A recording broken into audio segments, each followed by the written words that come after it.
Thank you for joining us on the State of Scottish Football. Once again, you're joined by me, Regan, and you're also joined by a new contributor, Robbie. Hi, Robbie, how you doing? Hi, Regan. Thanks for having me on. No problem, it's great to be here after a big night in European football for the Scottish teams. What did you make of the Celtic game, Robbie? Well, a lot of Celtic fans always say it's never boring under Ange Postecoglou, and it was certainly that a very good game, very exciting match, full of talking points and goals. Most importantly,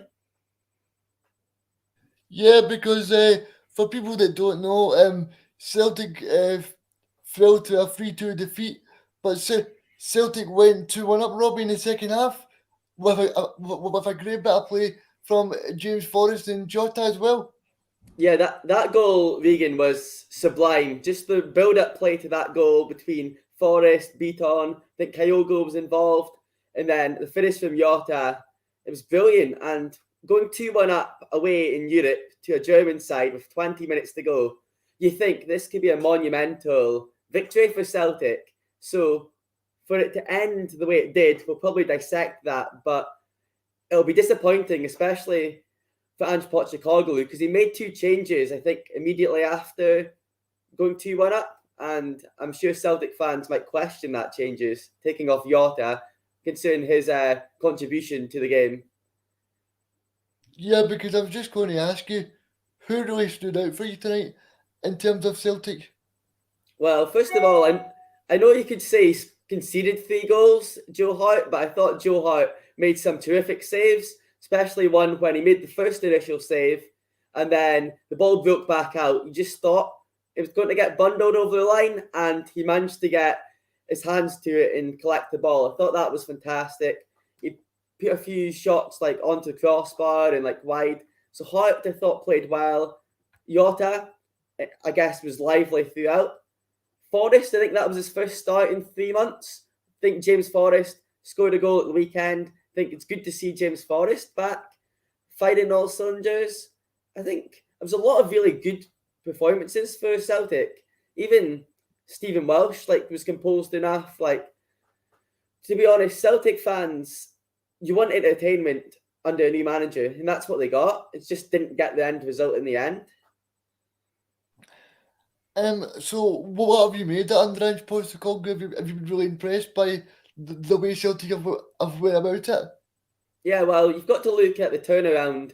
When he came in, I think his first competitive match, they lost to Hearts at the start of the season, and there was a lot of question marks over Pochettino. I think they was down in mid-table after the first few games. So the recent form, he's fairly turned it around in a cup final, just knocked out the holders at the weekend, and the football Celtic play. See a lot of Celtic fans, there might be listeners or viewers to this who say Pochettino, a lot of the players are not good enough to play under his system, but I think Celtic do have a good squad, and you can see, especially tonight, you can see what Postecoglou wants to do, and I think it won't be long once he gets another transfer window under his belt, another season, that Celtic will be fighting in the Europa League again rather than the Conference League, which they drop into.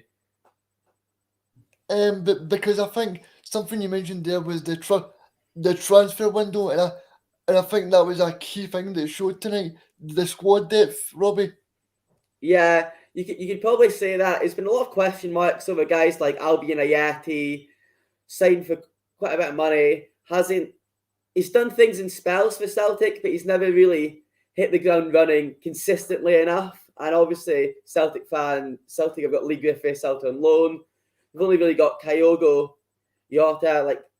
I think they need to strengthen, if they want to be competitive on all fronts, they need to strengthen in January, because they might have a biggish squad, but maybe not the quality that's needed to compete, especially because they'll still be hurting from last season, considering the way the bitter rivals Rangers won the league.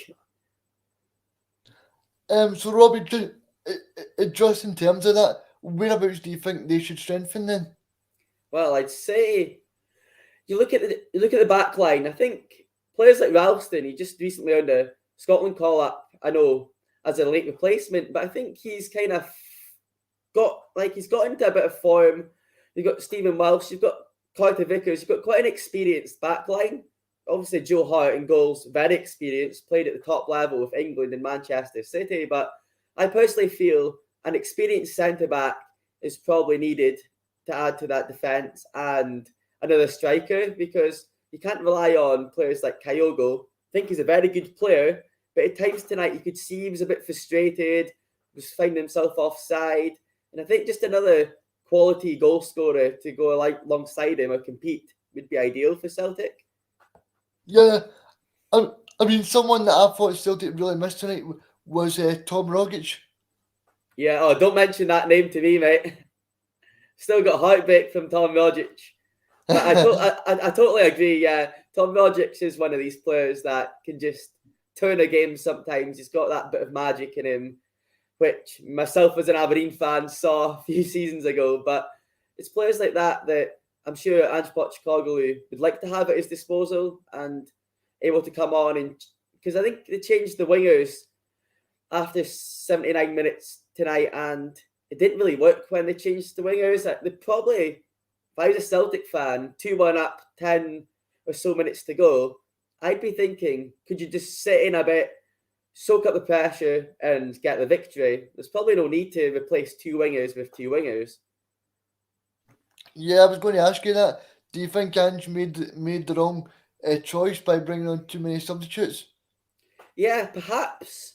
Maybe some could say he might have noticed, he's in the ground, he's watching them up close. He might have thought these players are dead on their feet, wanted fresh legs, but why change something that's working? That's what I'd say, because the system seemed to, there's a lot more lapse in concentration in that last 10 minutes, which could have potentially been avoided if there hadn't been such turnover of players in substitutions. Yeah, because someone that impressed me, but he went off, was Near Beaton. What do you make of Beaton? Because he's played really well under Ange Postecoglou, I would say. Yeah, I would totally agree, Regan. I think Beaton, he's been around Celtic for a good while now, and he's played in centre defence and mid. He's played in that back line at Celtic, and I think he is a very good player. And I think some players just excel under certain managers, and it perhaps is that fit for Ange Postecoglou and Near Beaton, because Celtic fans seem to be really impressed.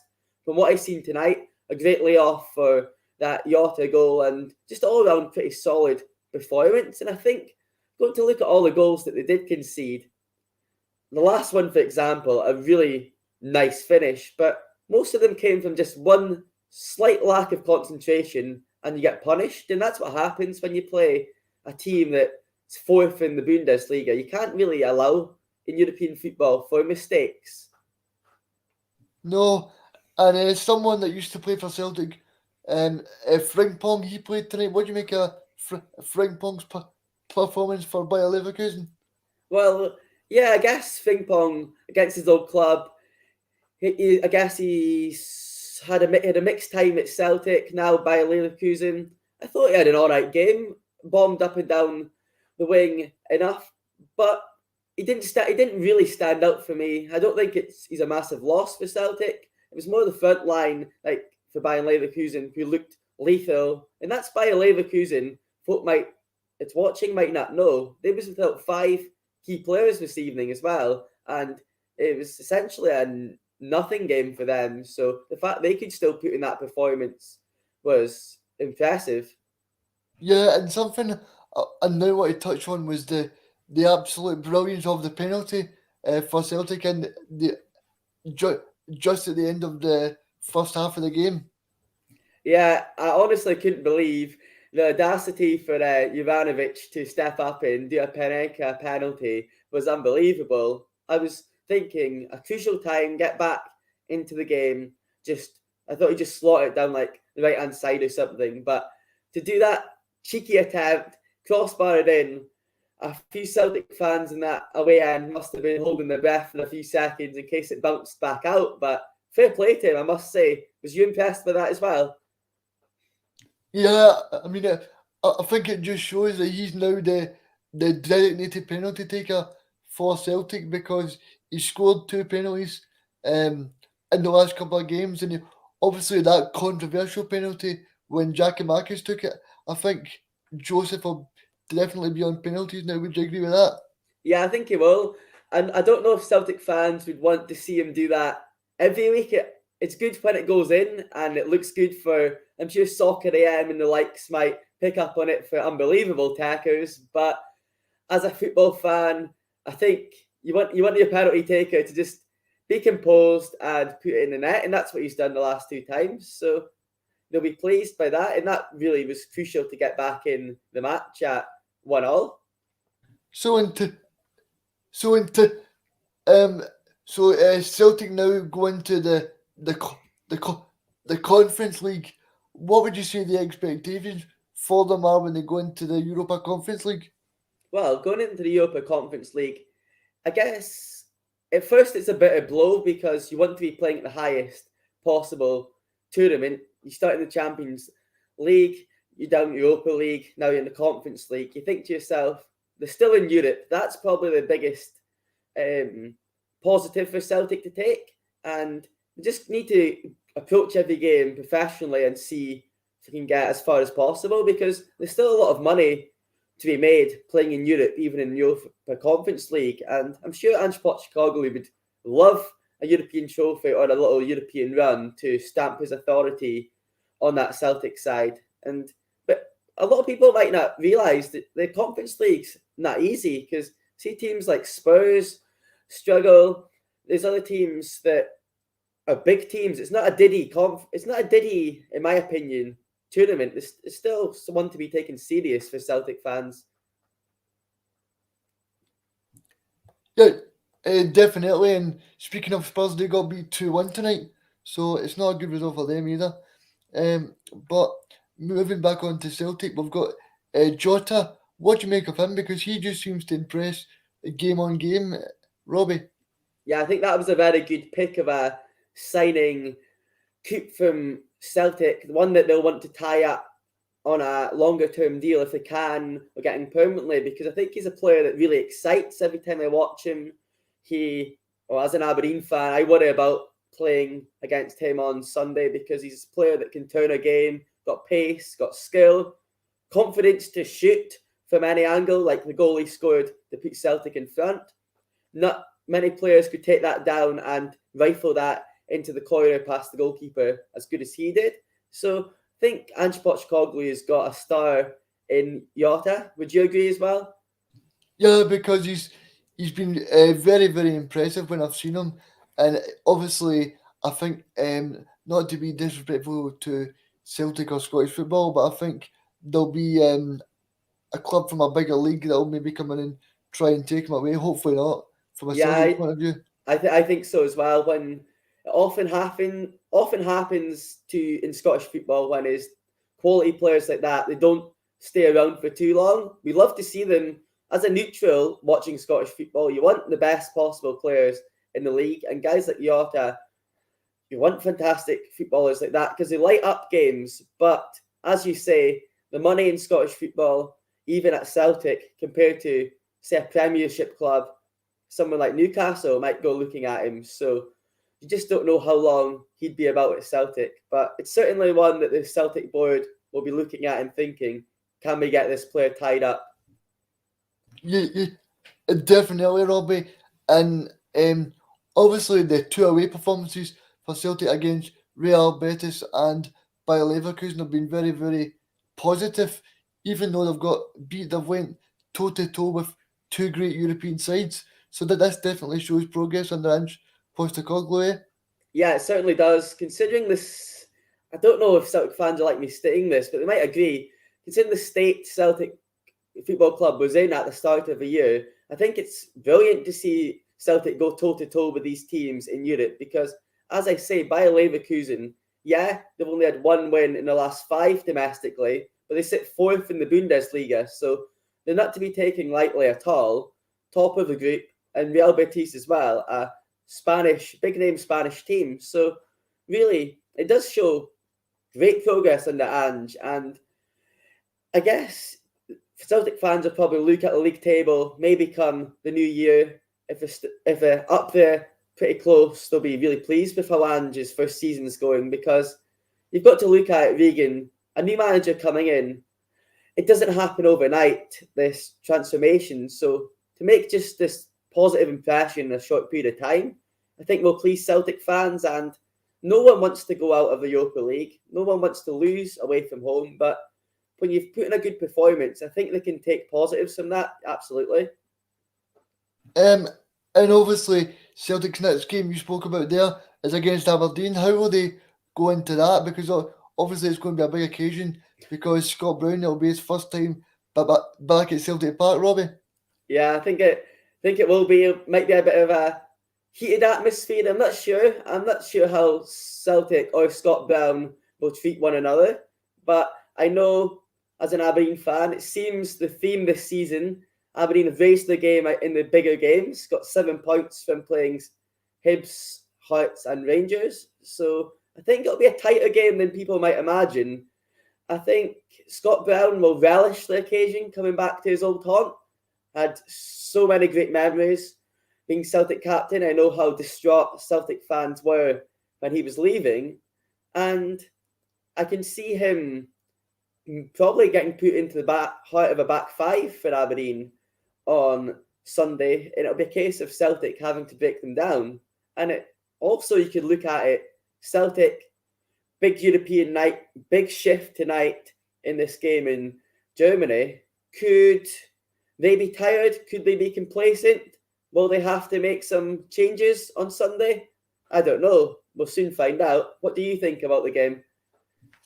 Yeah, I think it'll be a very interesting game because obviously Stephen Glass, like you said, he's went to Ibrox and done well. He's went to Easter Road, done well, and obviously he's done well the last few weeks. But I expect Celtic to put a strong team out and it'll be a very interesting game. The next thing we're just going to go on to is Rangers in Europe. So Rangers has just kicked off. What do you make of Rangers? Because they're playing Sparta Prague tonight. Yes, and I will update the listeners/viewers. Rangers have just taken the lead, just as you inform of that game. Alfredo Morelos has put Rangers into a 1-0 lead over Sparta Prague. So first goal in the Van Bronckhorst era for Rangers. So couldn't really get off to a better start against a team which, for me, a lot of Rangers fans I spoke to didn't have much expectation on a win this evening. So I know it's a long 90 minutes. It's only 15 minutes in, but a positive start for Rangers, especially speaking about bouncing back. A bitterly disappointing result for Rangers on Sunday against Hibs and performance. So it's one that is kind of, it'll be a lot said. I imagine a good atmosphere at Ibrox tonight with the Van Bronckhorst first game. And maybe Rangers are relishing that, the fact that they're 1-0 up. Because I was talking to a Czech journalist last night and he was saying that Slavia Prague got beat 4-0 at the weekend and he was expecting Rangers to do well tonight. So I'm not surprised by that. But do you think Van Bronckhorst was the best appointment for Rangers? Well, I guess he ticks the boxes in terms of an ex-player. Steven Gerrard done a pretty reasonable job, 1 trophy in 6 attempts. But last season, I must commend him for the record that he did get for Rangers. Probably a good time for him to move on. And Van Bronckhorst, I'm probably a bit too young to know much about him as a player. But looking at what he done at Feyenoord in the Netherlands, considering he broke that trend of Ajax and PSV winning the league every season, I think it could be a really good appointment. And he might bring something different to Scottish football. Speak about Jota previously, about lighting up the league. It would just be interesting to see what sort of players Van Bronckhorst can bring to Scottish football and I guess what philosophy he's going to bring. And first and foremost, Morelos getting on the goal sheet after 15 minutes. Morelos is a player that sometimes he can flatter to deceive, but when he's on his game, he can score a lot of goals. And Van Bronckhorst will be wanting to have him fighting like he has done tonight on a regular basis. Yeah, because we know how difficult that Ibrox atmosphere that can be on a European night. Just in terms of Rangers, um, in terms of Van Bronckhorst, I know Rangers are going for the league, but do you think he'll put some importance on the European games as well? Because I know if Rangers, if they get the 3 points tonight, then they'll qualify for European football after Christmas as well. Yeah, I think as a manager, or personally, I think you should be putting all your eggs in every basket. I wouldn't spread myself thinly just to the league. They'll be wanting to get the second league title for sure, but I also think that European run, they done well last season in Europe, and there's no reason why they can't do the same this season under Van Bronckhorst. Sometimes teams get that new manager bounce. You could put Sunday down to Van Bronckhorst was watching from the stand. He wasn't fully in. He hadn't had a training session with the players, but now he has. This is when I guess it can not kickstart Rangers' season because they haven't had a terrible season, but going out the League Cup would have been a tough one for Rangers fans. So they'll be wanting to go as far as they can, win tonight against Sparta Prague, get European football past Christmas, and just see if they can get maybe to the last 16, the last 8. You just never know. Favourable draw, and anything's possible. So I've seen a lot of things in the press the last couple of days that people were disappointed that James Tavernier didn't come out in the press and it was Connor Golson because James Tavernier is the captain. Are you surprised that James Tavernier didn't come out in the press after Sunday's game against Jack Ross's team? I guess in a way I am surprised because he's the captain, but if he's shrugging responsibility, then I guess that's up to him. Connor Goldson, fair play to him. He stepped up, said what needed to be said. Sometimes I feel Tavernier, I agree with Barry Ferguson, he said this the other week, Tavernier seems to be a bit of a scapegoat at times for Rangers. I think he does do a lot of good things, especially going forward, provides a lot of assists and goals. But on terms of coming out after the defeat at the weekend, I haven't really got much to say on that. I feel it may be a bit cowardish of him not to come out, but that's entirely up to him, I'd say. What do you think of the situation? Me, I just think that a captain should be the one that addresses the media with such a big disappointment because he was quick to address the media when Rangers were doing well last season. Yeah, I think that's totally agree with that. But you get players like that, as I say, they'll shirk responsibility when the chips are down. They only want to be seen when things are going well, and it'll be interesting to see if he steps up and does the press conference tonight, no matter what the result is. So what? So now I just want to ask you what did you make of the comments from Connor Golson that they've lost their desire and hunger? I thought it was quite open and honest from Connor Goldson, and to be honest, quite frankly, on Sunday, Rangers defensively, Connor Goldson, well, he missed the absolute sitter of a chance with about 5 minutes to play, skied it over the bar from close range. Thought this Rangers defence entirely had a lack of concentration. I'm not sure in a game like that, they lacked desire. I know they went 3-0 down, but at times they still played all right football, but it just seemed like one of those days that it was only going to be Hibs that would win it. And Hibs, rightly or wrongly, have had a lot of criticism at times for Hibsing it, but they just seem to have that thing over Rangers at Hampden. The previous game, we all know David Gray's illustrious last-minute goal to end Hibs' cup drought, and then what happened at the weekend. And Connor Goldson's probably right in what he says in a sense, although maybe he's being too harsh on his side. I'm not too sure.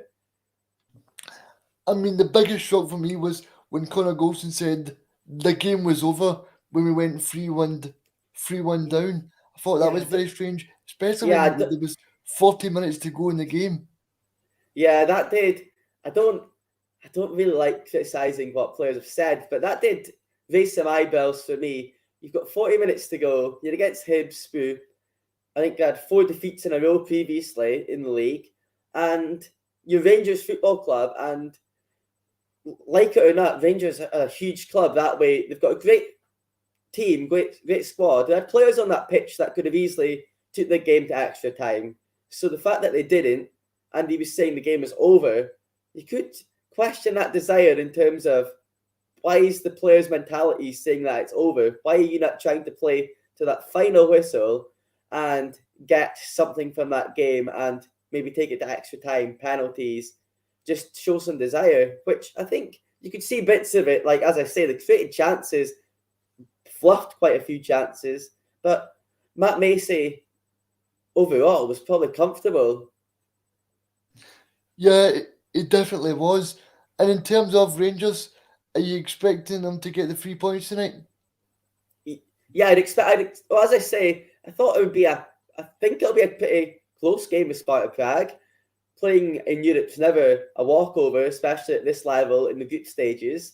But you think, buoyed on by a packed Ibrox, Gio's first game in charge, you think getting off to a good start, 25 minutes in, still 1-0 up. I'd expect Rangers to go out winners, I think. Maybe a draw still wouldn't be a terrible result for Rangers this evening. Yeah. Now I'm just going to go on to Jack Ross's side. So obviously they got the victory on Sunday. What did you make of the game on Sunday? Yeah, well, me being from Aberdeen myself, Martin Boyle at Aberdeen Loon scoring a hat-trick, I was really impressed with that. I happened to miss the first half because I was reporting at Celtic versus Aberdeen women's game. However, when I did check my phone, I was pretty shocked to see that Hibs were 3-0 up. And I guess from what I've seen, they deserved it. Rangers fans seemed absolutely fuming at what was going on. And when I caught the second half, as I mentioned previously, Rangers did have some waves of attack, but most of them didn't really bother Matt Macy as much as they maybe would have liked for the players that they have in the disposal, like Hadji, Morelos, Kent, Wright, Arfield. They've got so many players that can pop up with goals. It was one of these games that I was watching it in a pub actually in Glasgow, and Rangers fans was in disbelief, to be honest, because they thought it'd been uncharacteristic of this side to just not really be clinical, not really put up enough of a fight. And fair play to Hibs. Jack Ross, we're going to probably come on to it, the defeat last night. He comes under criticism, and I totally agree and see where the criticism comes from. But fair play to them for masterminding Hibs to a final against Celtic just before Christmas. What did you think of the game? Was you watching it? Yeah, so I thought they played really well, and I think Boyle just showed his quality again, Robbie. And moving on to that game last night, so Jack Ross's side went up to Dingwall to play Malcolm Mackay's Ross County, and they fell to a 1-0 defeat, Robbie. I managed to watch the full 90 minutes, and I thought Jack Ross's team were very, very good, but they just couldn't find the back of the net. They managed to hit the post through a good effort from Paul Hanlon. They had two good headers from Nisbet as well, and they also had a chance from Boyle. But I think the moment it changed, it was when Blair Spittle came on. Yeah, I also was watching the game. Just shows dedicated to Scottish football, us too. Instead of Manchester City versus PSG, was watching Ross County versus Hibs as well. And yeah, I thought Hibs played reasonably well. It's never an easy place to go on a Wednesday evening, cold Wednesday evening, I must say, up to Dingwall, long trip. And Hibs, yeah, they dominated possession, played some good football at times. Kevin Nisbet will be a bit of a disappointment for Hibs fans. There was a lot of talk why he was in the Scotland squad. He hasn't really been hitting the ground running, and he got hooked for Christian Deutsch with about half an hour to play, I think, last night. And as you say, for Ross County point of view, really huge point for them. Oh, no, huge 3 points for them against Hibs, and for them to take the points against Hibs and even get a point against Aberdeen early in the season, it's positives to take for Malky Mackay. And to be honest, from that game last night, if Ross County had a better striker or finisher, they could have been 2-0 up in the end, because they had a chance where they just about lobbed the goalkeeper and but players like, you can look at Hibs last night, discipline as well. Deutsch coming on, getting himself sent off. Boyle, he'll be a massive miss. Aforementioned, fantastic hat-trick at the weekend, but got himself sent off last night as well. So, guess if you was a Hibs fan, any Hibs fans watching, you'd probably have taken the result on Sunday over losing a game in the league. You'd rather be in a cup final, but if you want to be competing at the right end of the league, qualifying for European spots, you can't be losing to Ross County, really. Would you agree? Definitely. And I think the strange thing for me was that Ross County had a number of chances. They had one in the first 20 minutes through Jordan White as well. I don't know if you remember the chance. Jordan White was through and goal, and it was a header just past the post. Yeah, that's what I say. There was chance at both ends, but Ross County, as I say, if they had no disrespect to the likes of Jordan White, but if they had a clinical goal scorer, some of the chances that they spurred up, they could have. I know they'll be delighted with the 3 points in victory. You could see the players' reaction, fans at full time, but it could have been more. And I think that could maybe kickstart this season and get them away from that drop zone, because I think they've got enough quality in that Ross County side to stay up this season. But as we all know, as Scottish football fans, it can change so quickly because a lot of teams down there who can all beat each other. Yeah, because I was going to say to you, I thought the referee, is it Colin Stephen? I thought he had a very bad game last night, Robbie. Yeah, well, Scottish football and bad referees, it seems to be pretty common after the weekend's incident with Bobby Madden and the Funza Ojo incident. But I must say, yeah, last night wasn't too convinced by the refereeing either. I just think something has to be done. There's been a lot of talk on Twitter of refereeing in Scotland. These referees are finishing the job, then driving straight up to Dingwall, etc. Part-time referees.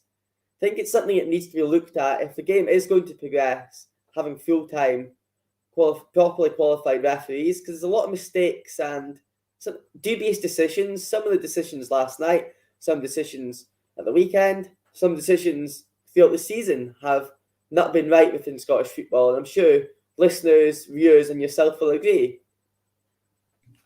Definitely, Robbie. One thing that really struck me was Paul Hanlon was going up to put the ball in the net, and he was pulled down. They got the Ross County player basically took his top right off, and the referee still never gave a penalty or booked the Ross County player. He just waited for play on. Yeah, sometimes it's inconsistency in Scottish football. Don't want to come on here and sound like I'm moaning, because I'm not, but I think a lot of people will agree that you don't mind the odd error, but these referees seem to make these errors on a consistent basis, and little things like that, it's a stonewall penalty, and missing that can really change the outcome of a game. And we spoke at the start of the show about Celtic and that Juranovic penalty. I at first wasn't sure that it was going to be a penalty, but on replay I did see the keeper kind of came in no man's land and took him out. The ref rightly saw it, and it was given through checks. And I feel in Scottish football, if someone's getting their shirt tugged in the box, it's a stonewall penalty, and how referees miss that, but yet they'll give a penalty for a player going down theatrically, just doesn't add up to me at all.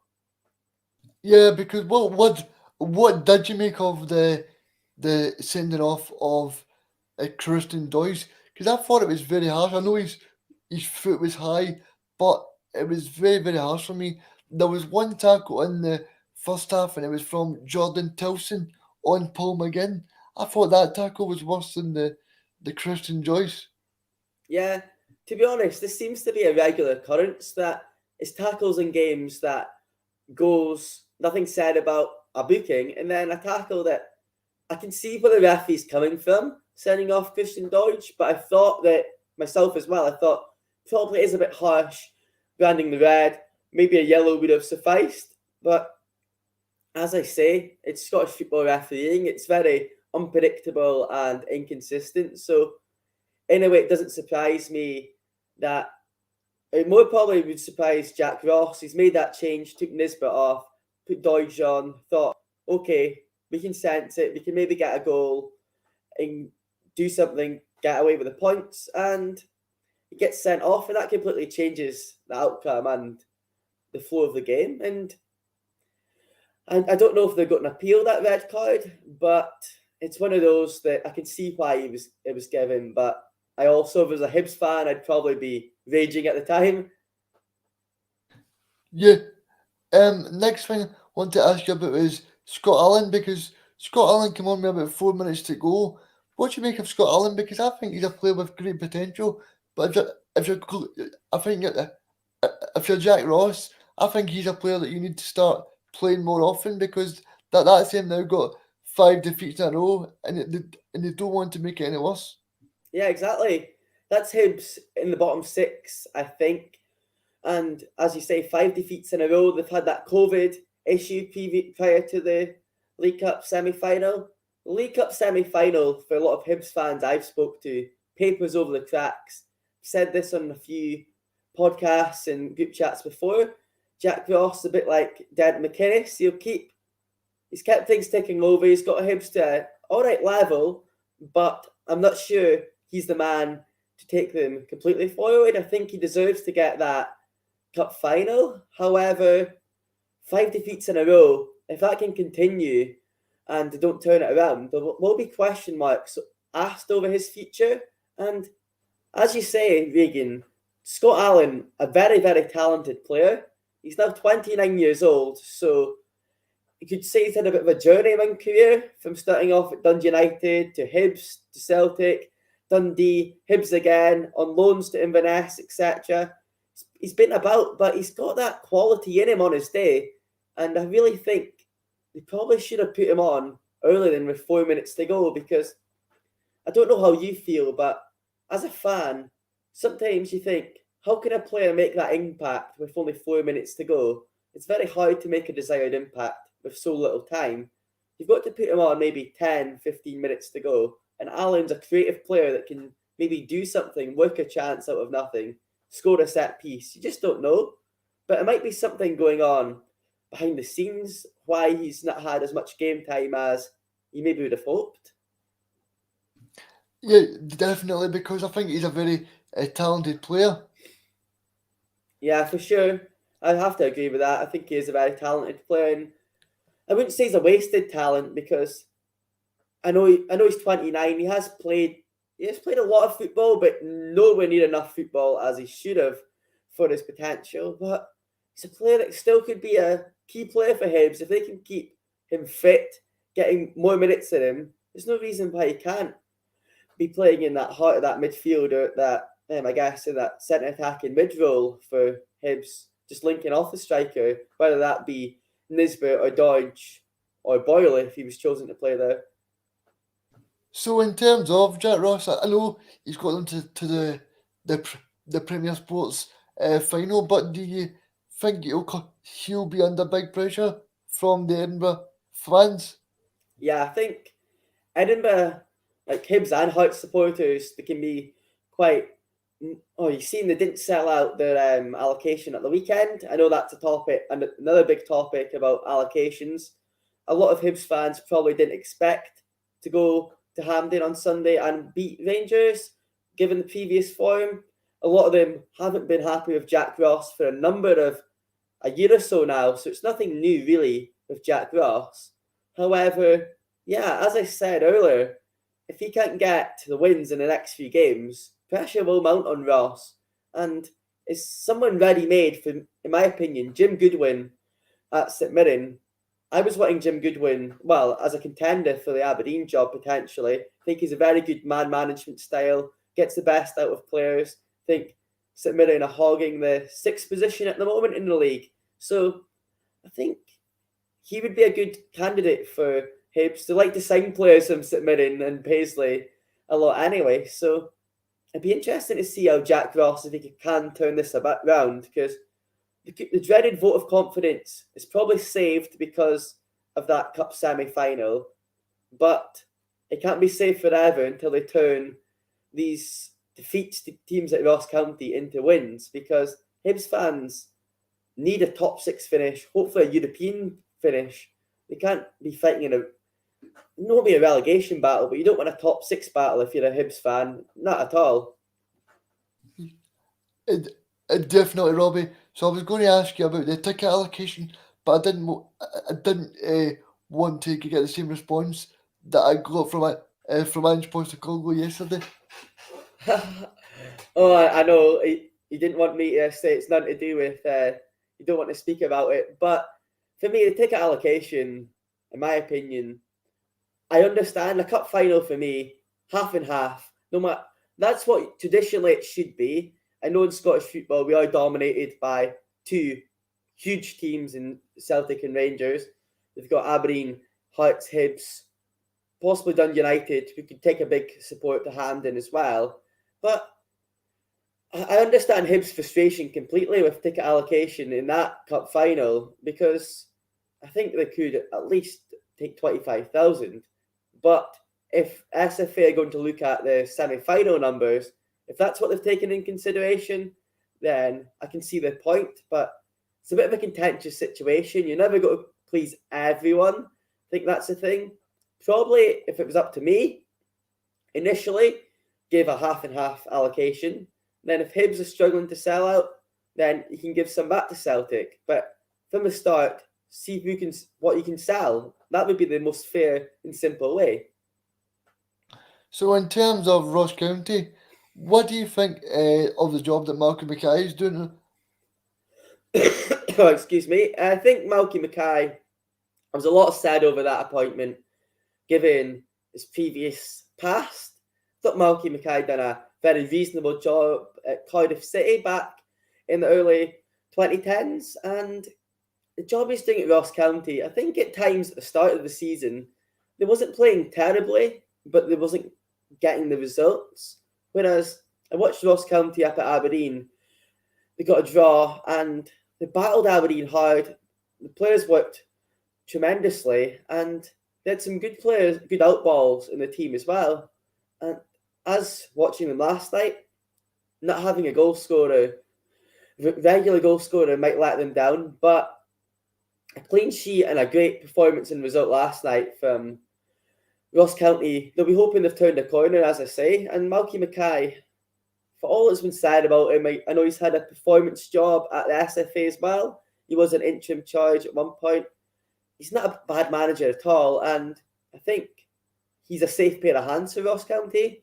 I don't want this to end up being a soundbite and it comes back to bite me, but I think his ideas are slowly starting to get across, and he'll make them quite hard to beat, especially at home. The next part I just want to ask you about is the Scottish ladies team, and they're playing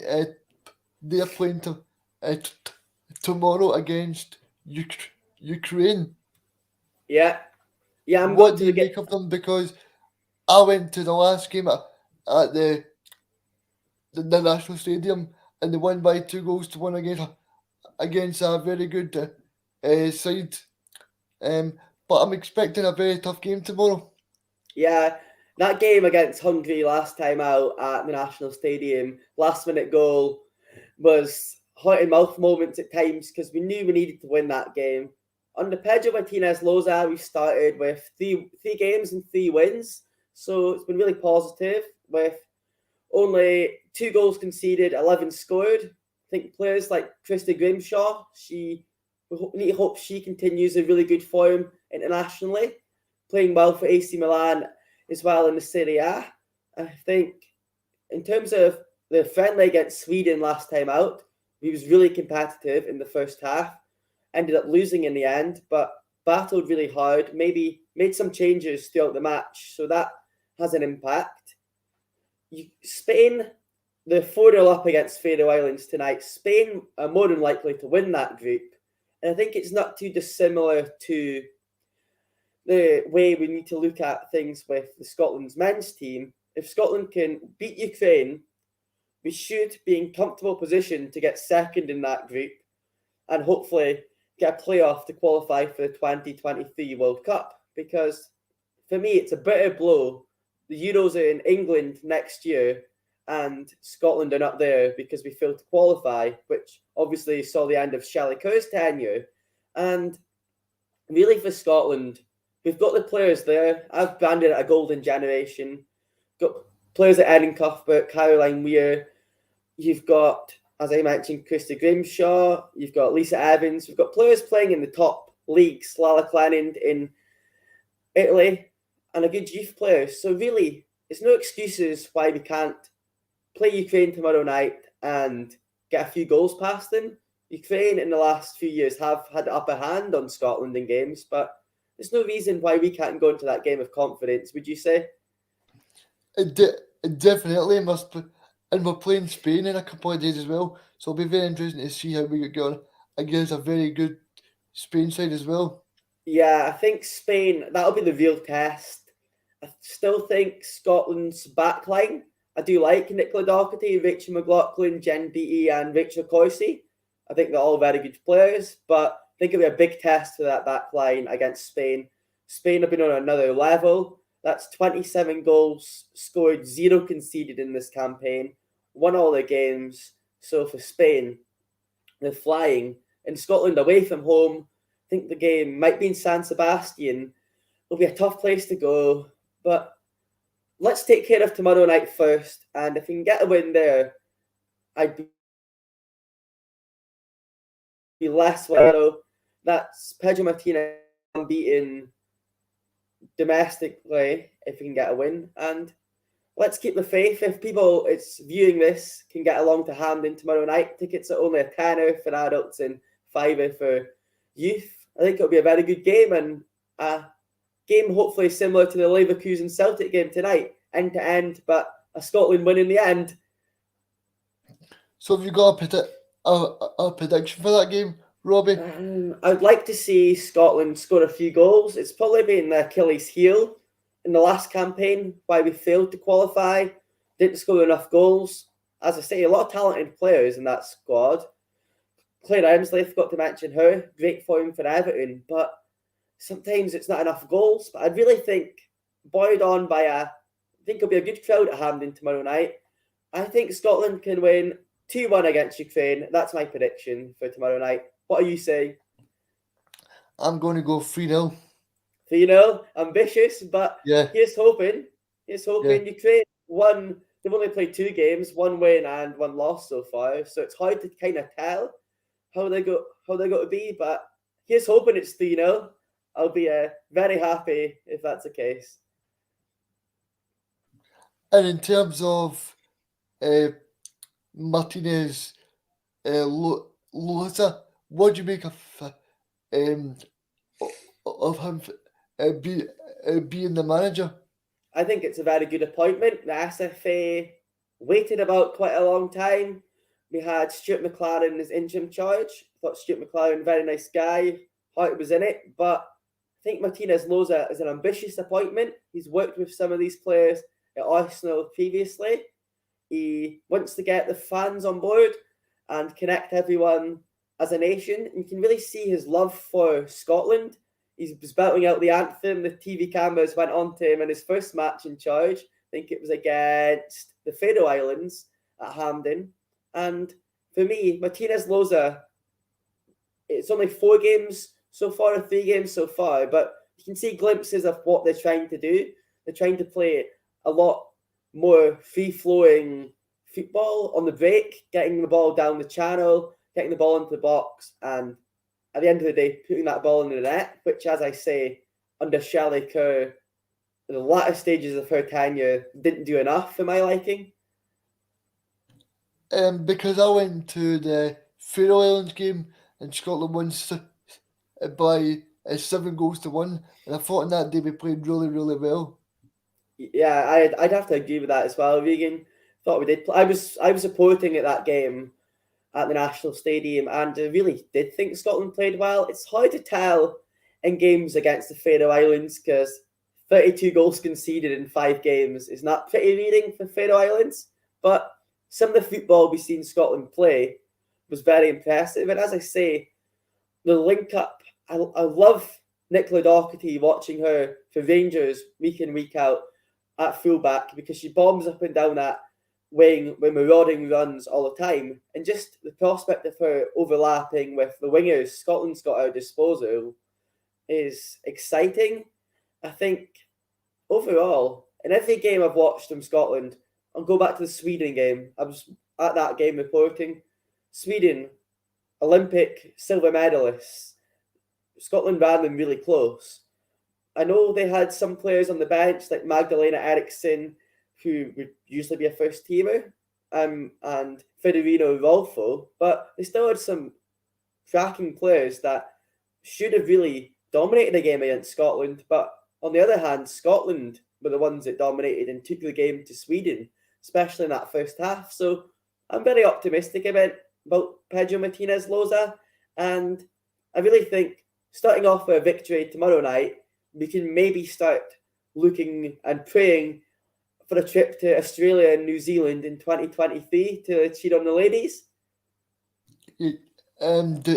Definitely, because something you spoke about there, Claire Emsley, she scored a fantastic free kick against the Faroe Islands, and she's going to be very, very important for Scotland against Ukraine as well.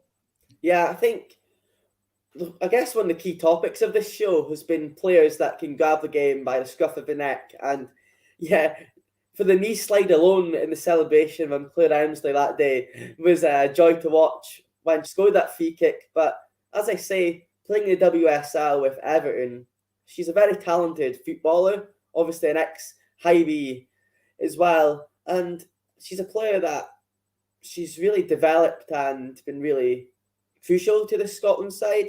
And Caroline Weir is one, I interviewed her just a few days ago, and Caroline Weir is one that I really want to see step up for Scotland, because she scored, I think it was the tail end of the last campaign, an Archie Gemmill type goal is what I branded it as, because it was fantastic, I must say.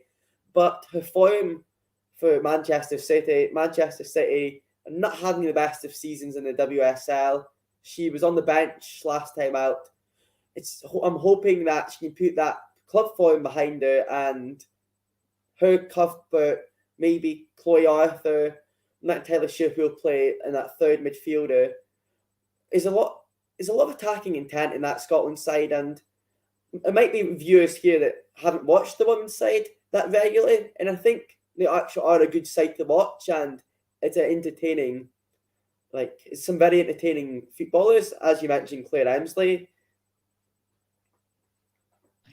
So now we're going to move on to the Scotland's men's football, and it's a big day tomorrow for the men's team as well, because we find out who we're going to play in the semi-final of the playoff at the National Stadium. Yeah, I know massive day. It's one that after getting that victory against Denmark, I was there. Probably up there with one of the best bounces when that second goal went in from Adams. One of the best bounces I've seen at Hampden. Up there with that Griffiths' 2 free kicks, I must say. And ever since that victory, knowing that I know we kind of had secured a playoff spot before that, but that victory kept that momentum going, and that undefeated streak under Steve Clarke. Ever since then, it's been in my mind, when's the playoffs? Who are we going to get? How can I get a ticket? Etc. Because you'll probably agree with me, there's now that, especially since the Euros, Scotland and Steve Clarke, they've got people back in love with the national team, because for too many years, me growing up, people weren't interested in international football or the international break. Now, you walk along the street, you see lots of people in Scotland tops, and a packed Hampden for a dead rubber as such game against Denmark really showed how much people are buying into it. Definitely, and if you had a look at the draw, who you fancied Scotland to get tomorrow? Well, in international football, it's one of these things, you can't take any team lightly, because we've seen results over the last few years. Germany lose teams you'd expect to win, and even in the Euros there was some scalps. But you've got to say you want North Macedonia, surely, because they're the team I guess we know less about and a team that I'd expect Scotland to beat. But for me, Scotland was that 7 games, wins in a row, 6 wins in a row, something incredible anyway. So if you look at that, Scotland should be the team no one wants to play. I wouldn't, sounding bold here, but I wouldn't fear anyone because on our day, play the same football we played against Denmark, which I must say was free flowing, never boring, except certainly it was really good, especially that assist from Armstrong for that Adams goal. There's no reason Scotland can't beat any of that teams mentioned. I think Turkey was another one I seen, and honestly, Scotland, I'd go into any game against any of the teams mentioned. I think tomorrow, Reegan, do we find out a semi-final opponent and possible final opponent as well? So it's a big day that way to know what side of the draw we're on. But I would look beyond what team we're playing and just think the momentum is with Scotland at the moment. There's that feel-good factor, not just among the fans, but among the players as well, and that can only help us go forward. Would you agree? Definitely. And the only team I don't want in the semi-final is Poland, because I think Poland have got a very good striker in Robert Lewandowski, and they've got some very good defenders as well.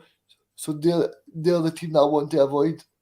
Yeah, I must say, you wouldn't want to go up against Lewandowski, but would Poland want to go up against Billy Gilmour? Got man of the match for Norwich in Dean Smith's first game in charge on Saturday. Got an assist for Big Grant Hanley, another player. Got to say about that Denmark game, we had 5 first-team players missing as well, so we've got a selection headache for Steve Clarke against whatever team we play against, and if it happens to be Poland, a packed Hampden against Poland, I'm sure they'd be the ones that would be feeding us, not the other way around. So I honestly don't fear anyone. Lewandowski, top striker, but Shea Adams, he's on a bit of a good goal scoring form for Scotland now as well, and it's really good to see. Definitely, because people spoke about the National Stadium not being a place where people enjoyed to go. But I think it's a great place to go and watch football now. The atmosphere is great to see because Scotland are playing so well under Steve Clarke. Yeah, exactly. People are quick to. I do understand is the whole story with the running track, and I don't necessarily like if you're in the East Stand or the West Stand, you're quite far away from the pitch. I happened to be in the South Stand upper for the Denmark game. Thought it was a really good view, and the atmosphere. I was gutted that I missed that Israel game where we also scored a last-minute goal. The atmosphere looked amazing on the videos then, but Denmark beating them. Hampden, people slag it off, but when Scotland fans are on point, it's no better place to be. I thought the atmosphere was fantastic, and yes, sir, I can boogie at full time. Even the Danish fans, I think, said to me, one of them swapped scarves after the game and said, "Your fans were just terrific," and I must say that we were. I thought after the initial farce of one thing I don't like about Hampden is online tickets. I think they still should have paper tickets in some form because the queues were a bit of a joke. But other than that, once you're in the stadium, I wouldn't say a bad word about Hampden, especially on my previous few visits, because the national team are doing well, and who doesn't want to see that? And who's not going to sing and dance and enjoy yourself once you get a packed Hampden? So who would you say has been your favourite Scotland player under Steve Clarke, Robbie? Well, in terms of it's a tough one. I think he's just rejuvenated the whole Scotland team. I think players, think guys like Kieran Tierney are fantastic. Dunlop, if you have these things by the scuff of the neck at Arsenal, one of the top performers there, they love him. I think he's been really good in the back three for Scotland. Gilmour, since being put in for that England game in the Euros, he's not looked back, hasn't looked out of place. But overall, you can't look past Super John McGinn, can you? I was at a concert Monday night and Tuesday night in Glasgow. Fans are all singing Super John McGinn. You go to a football game, the whole Camden belting out that song. He's just some footballer, and I think we're so glad as Scots to have a player in John McGinn's calibre. So as we speak about the women's team and end with the men's team, it's just a good time to be Scottish for once, I'd say. It definitely is, because Steve Clark's got his believing they've got a very good team to be proud of. Robbie, I just want to thank you for joining me. It's been great to be here for the state of Scottish football, and I would like to thank you, the people that have tuned in too. Thank you. Yeah, thank you very much, Reegan. Really enjoyed it. No problem, mate. It's been great to have you on.